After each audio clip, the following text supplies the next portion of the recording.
AS level biology 9700. The topic cell structure. Already we have discussed part 1, 2 and 3. Now we will continue with part 4. And in part 4, first organelle which we have to discuss is lysosome. Lysosomes are also the sac-like uh, structures which have double membrane, and the double membrane just like the cell surface membrane. So it is also lipid bilayer which contains many enzymes. So we will move towards the next slide, and in next slide we will discuss its structure. Already told you that it is a membrane bound sacs which contain hydrolytic enzymes. So these enzymes are used to digest the different organic molecules, and the organic molecules which needs to be digested by these liposomes are the proteins, lipids, polysaccharides, and nucleic acids. Mean all biological molecules can be digested with the help of these lysosomes when the lysosomes are present inside the cell, and they are secreted at the time when they are needed. So this it is it's their function. So as how do they release their enzymes? How do they are helpful to digest the different organic molecules? For this purpose, first of all, they fuse with food vacuoles. Food vacuoles, you know, which contains the food particles inside the cell. So they will fuse with the food vacuoles, and they will secrete the enzymes into these food vacuoles, and then uh, these enzymes will help to digest the contents of that vacuole. They are also used to digest the damaged organelles. You know, the damaged organelles will be just like the waste product, so they needed to be digested to you can say finish the mess from the cell. So these damaged organelles are also digested with the help of these enzymes which are produced by the lysosomes. And the bacteria, you know, they have peptidoglycan in the wall of the bacteria. So the lysosomes also used to break down the wall of the cell wall of the bacteria. In this way the bacteria can be digested. So lysosomes play a very important role inside the cell. Now the next organelle which we have to discuss is the chloroplast. You know, the chloroplasts are also a very important organelle and only present in the plant cells. And their major function is the process of photosynthesis. And what is photosynthesis? You know, this is the process by which the green plants manufacture their food. So the chloroplast is the site where the process of photosynthesis takes place. And if we discuss its internal structure, the chloroplast also consists of double membrane, that is the outer membrane and the inner membrane. So there is another type of membranous structure which is present inside the chloroplast, that is thylakoids, and thylakoids make further uh, very thin sheet-like structure which is called as granum, and granums when stacked on one another, so it is called as grana. So stoma is also the you can say the jelly-like structure inside the granum. Now in the next slide, we will discuss what is thylakoid. So thylakoid is a sheet-like membrane-bound structure that is the site of the light-dependent photosynthesis reactions in chloroplast and cyanobacteria. It is the site that contains the chlorophyll used to absorb light and use it for biochemical reactions. Thylakoid are those membranous structure, you know, this is the sheet-like membrane, so which are present inside the chloroplast. So inside the chloroplast, you know, the function of the process of the photosynthesis takes place, and during the process of the photosynthesis, the uh, sunlight is absorbed by the chlorophyll, a green pigment which is present inside the chlorophyll. So this green pigment is used to absorb the sunlight for the process of photosynthesis, because without chlorophyll, the process cannot take place. Now the next part of the chloroplast, very important part where the uh, light absorption takes place, that is the grana, which is the plural of granum, are stacks of structures called thylakoids, which are little discs of membrane. As you can see, students, you can give an example as you have many coins, and those coins, when you arrange those coins one over the other in this way. So they just like the coins, they look like just like the coins when they are kept one over the other. So many coins like structure is this. So these on which the light dependent reaction, the first stage of photosynthesis in which the light is absorbed, and that stay in the stage photosynthesis cannot take place if there is no light, because light is needed in this first stage, so stacked into granum. The shape of the thylakoid, or for absorption, more surface area is increased. Here, what happens when they are in this shape, the surface area is increased, due to which the more light absorption can take place for the process of photosynthesis, and process will be come at its maximum speed. So the thylakoids that make up granum contain important light absorbing pigment. Already told you about this. That is, the chlorophyll is present inside the. So when light strikes these pigment, they split water. So in this case, the water, which is, if would like to give you a reminder of the process of photosynthesis. Sunlight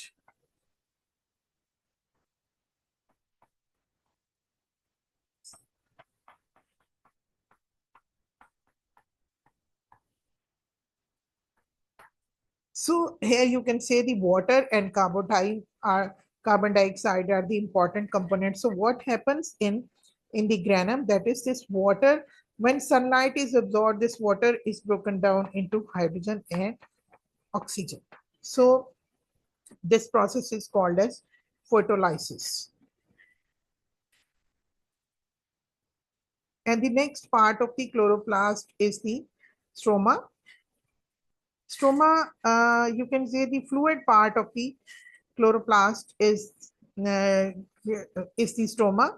So within the stroma are grana. So stroma contains these grana and the suborganelles or daughter cells where photosynthesis is commenced before the chemical changes are completed in the stroma. So stroma is the liquid part of the chloroplast in simple words.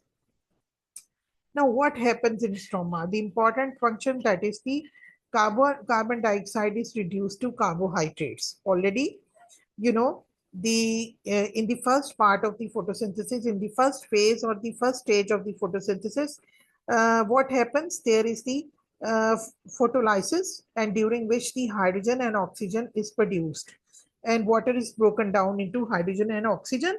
And in the second stage, it takes place in the stroma. So most of the enzymes essential in the process of photosynthesis are normally embedded in the stroma and in thylakoid membranes. So stroma in the fluid-filled space is surrounding the grana and is involved in synthesis of organic molecules from water and carbon dioxide. Formation of carbohydrates takes place in the stroma. That is, the carbon dioxide is reduced to carbohydrates or glucose molecule. So in this way, the formation of the glucose takes place in the stroma.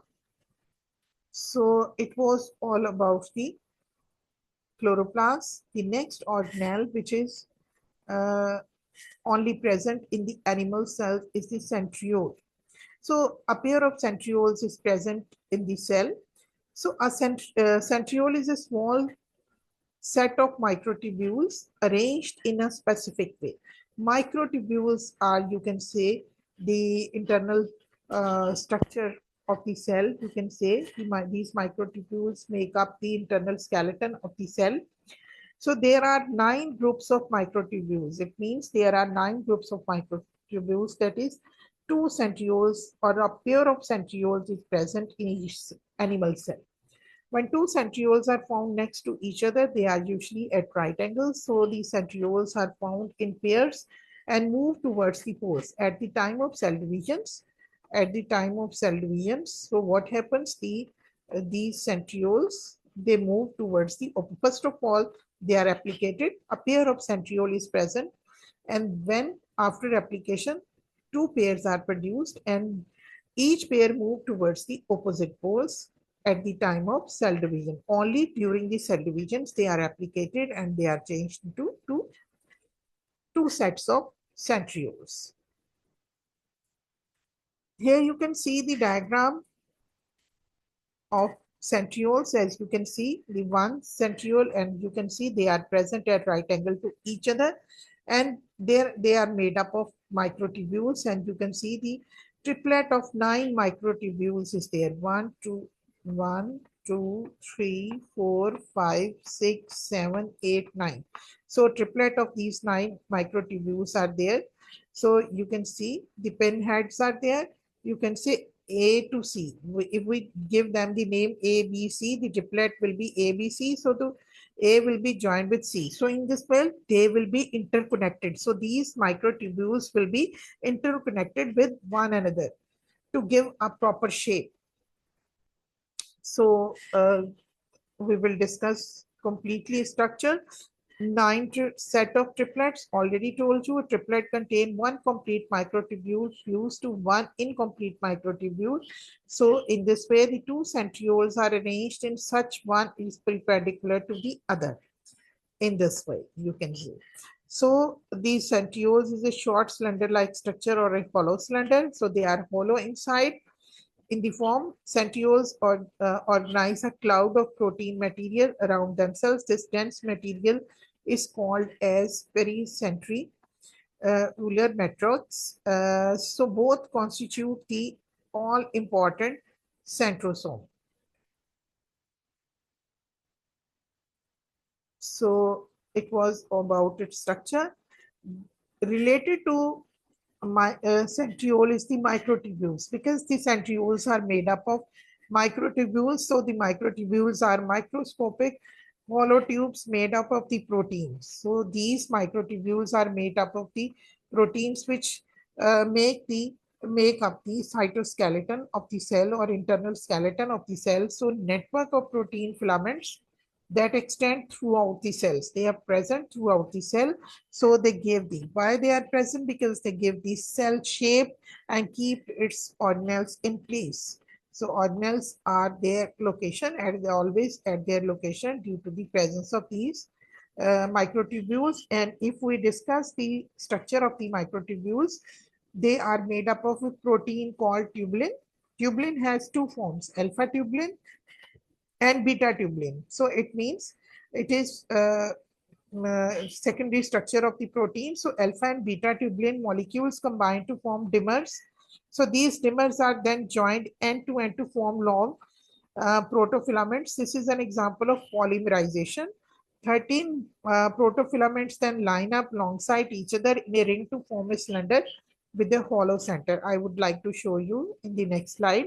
So this cylinder is the microtubule. Figure shows the helical pattern formed by the neighboring alpha and beta tubulin molecules. Now you can see how the alpha tubulin and beta tubulin join together, they in the form of dimers, and they will join with one another. So they will give a structure, helical structure. In this way, you can say spring-like structure. And if you see its cross section, you can see these beta tubulin has been shown, or on the other side there will be the alpha tubulin proteins. So in this way, the microtubules are formed inside the cell and they make up the cytoskeleton. Next, the function of these, apart their mechanical function of support, definitely they are mechanically supporting the cell, so they might have a number of other functions. There are other functions. Secretory vesicles and other organelles and cell components can be moved along the outside surface of the microtubules, forming an intracellular transport system. Transport system, inside the cells, the protein has to be distributed. So membrane-bound organelles are held in place by the cytoskeleton. So cytoskeleton, due to the cytoskeleton or organelles are there. So during nuclear division, the spindle used for the separation of chromatid or chromosomes is made up of microtubules, and microtubules form part of the structure of centrioles. And during the cell division, already I have discussed in O levels, that is how do the mitosis takes place. And during mitosis, the fibers are formed. The spindle formation is there. So on these spindle fibers, which is made up of the spindle formation is with the help of these centrioles, ester fibers, and the microtubules. All they will make up the spindle. So during the spindle, what happens? The spindle fibers, the chromosomes attach themselves with the spindle fibers, and these spindle fibers pull them towards the opposite poles. So they help to separate the chromosomes from one another. So in this way, I would like to say that the process of cell division, these different chromosomes, they can move towards the opposite poles by using these microtubules. So it was all about today's lesson. Stay with us. I will discuss the whole syllabus in the coming video. So please don't forget to like, share, and subscribe my channel. Thanks for watching.